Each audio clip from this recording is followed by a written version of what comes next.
Hello, everyone, and welcome back to another episode of Let's Talk More on Monday.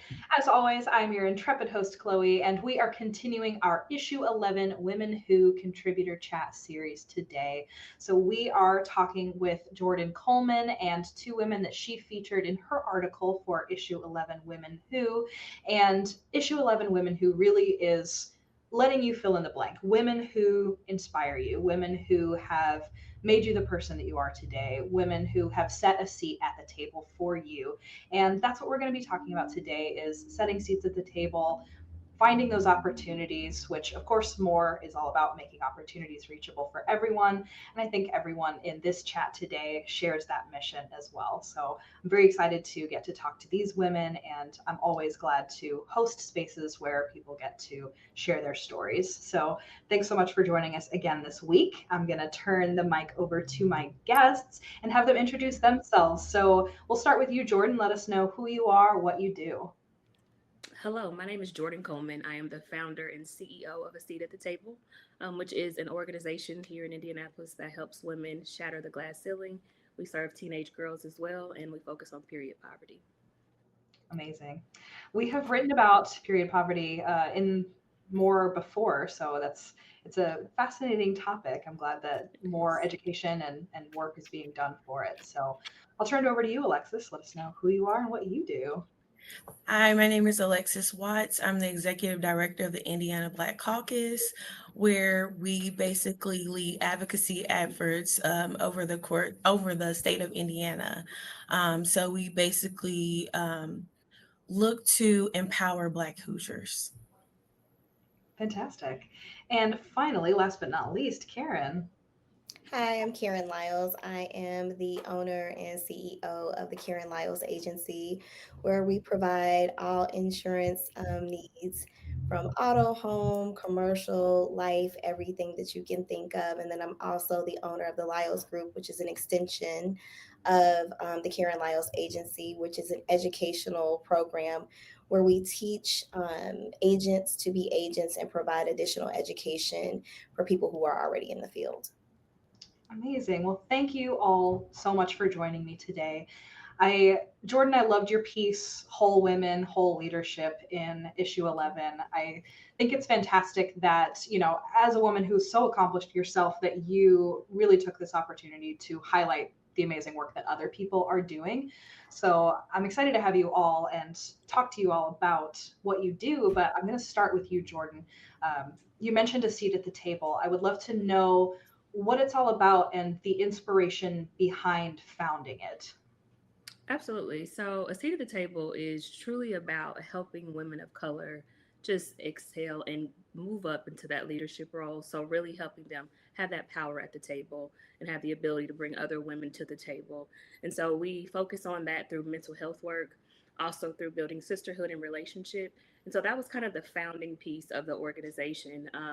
I really started it from being a woman in corporate America and experiencing that glass ceiling, despite having the degrees and having everything that I needed to really move up. I was Mhm. always hit with so many different doors that I just couldn't get through. And so I said, you know what? I can complain about it or I can do something about it. And so I took the approach of let's not complain, let's put something together and let's see what the community is saying. And the community responded. There were women, we sold out our very first event, and women showed up and said, we need this space. And so that was in 2018. So what you see now is really grassroots that has grown all the way into cohorts and programming that has been impacting the community for years now. Yeah. And speaking of the cohort, you chose women to write about for your article that have been a part of that in the past. Is that correct? Yeah, that is correct. Yes. Fantastic. So, Karen and Alexis, I would love to hear from you both about what your experiences as a part of a seat at the table cohorts have been like. I would say the experience that I had going into the cohort was very enlightening to me. It also provided me with a lot of comfort in knowing that the things that I experienced in the corporate world were things that other Black women experience as well. So it gave me that sisterhood, it gave me empowerment and encouragement. It just it made me feel like I wasn't by myself. What I had experienced wasn't something that it was just something that I experienced no one else had. So going through the cohort and hearing from other women who I consider to be inspiring leaders in the community, and them letting us know, like, these are normal things that you will experience, and here are the tools that you will need to overcome these things. I left feeling empowered. I left feeling like even more of a leader. And it also encouraged me to give those same tools and resources to other Black women in the workplace. Yeah. I feel like we hear again and again on the podcast that when there are these communities of women, especially women of color, that it's so important for you not only to have resources and to feel like there's a place where you can go to see other women achieving what you want to achieve or share stories about what you have achieved, but also to feel witnessed in the work that you're doing. So I love hearing that. And Karen, I'd love to hear from you as well. Yeah, I echo a lot of the sentiments of both of them. Very thankful for a seat at the table. I think especially for women of color, I speak and I know that other people feel the same way. We're kind of taught to push through everything that happens to us, and we, metaphorically sweep things under the rug, right? And it just gets to a place where it builds and it builds and it builds. So I'm really appreciative for the mental health aspect of really addressing some of the issues that I had with climbing the corporate ladder, or even in an entrepreneurship role that I'm in now. Just really having assistance and honestly realizing the mental health issues that hover over us as we try to advance in our career. And I think that's the major component that I never realized prior to joining a seat at the table, that that's kind of what was holding me back, and not necessarily holding me back from climbing the corporate ladder, but addressing the mental health aspect that is associated with employment, climbing the corporate ladder, just showing up every day. Yeah. You're not supposed to have problems. You're just supposed to show up and work. Yeah, absolutely. Yeah. Yeah. Yeah. Well, Karen, I want to keep the mic on you for a moment because I think Jordan did a fantastic job of showing in her article all the different hats that you wear and how varied your career has been. But I would love to know how, your work in insurance and as being an entrepreneur has lent itself to advocating for mentoring other entrepreneurs and agency owners and what that's looked like for you. Yeah, and I honestly can say that it kind of happened on purpose, but kind of by accident. Um, I too had hit every glass ceiling possible. I was the most educated on my team. I was the only woman on my team, and I've always lent to very male dominated industries since I Mhm. left education, which was my very first career. I've always been a teacher at heart, though. So I think I chased after that for a long time, and I think I finally have arrived back at a place that really mixes up all of the different things that I've done over my career. And when I first went back into being an agency owner and insurance, what I really wanted to teach was I wanted to make sure that women felt like they could be moms. They could show up to work. They could do all the things unapologetically.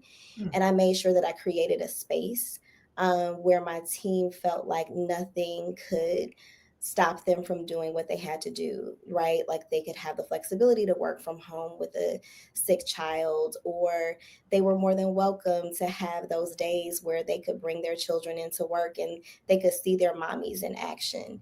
And I had an all female team for 6 years until this year. Wow. Um, and I wasn't doing it on purpose, but I was chosen to be a mentor agent about a year ago and take one agent in up and rising under my wing and teach her how to be an agent. And she became an agency owner. And then I took another young lady under my wing and I taught her how to be an agency owner. She opens her office next month. And then I got a young man who came under me. And so now I have a team of 4 new mentees. So I will have 7 graduates next year. And it's just really been an open space where I want to invite people of all demographics, all walks of life, and let them know that no matter what, if they stay focused and stick to the plan, that anything's possible, no matter what how you grew up. Yeah. I love that so much. And I think when you have the spiritual gift of teaching, it's not really ever something that you can escape. I'm Um, truly enjoying myself. I'm so glad. We need more people that have that gift. So thank you for continuing to lend itself to Thank new you. generations. And last but not least, Alexis, I would love to know why is stewardship absolutely vital to policymaking and your work as a government leader? How have you seen it play itself out in your career?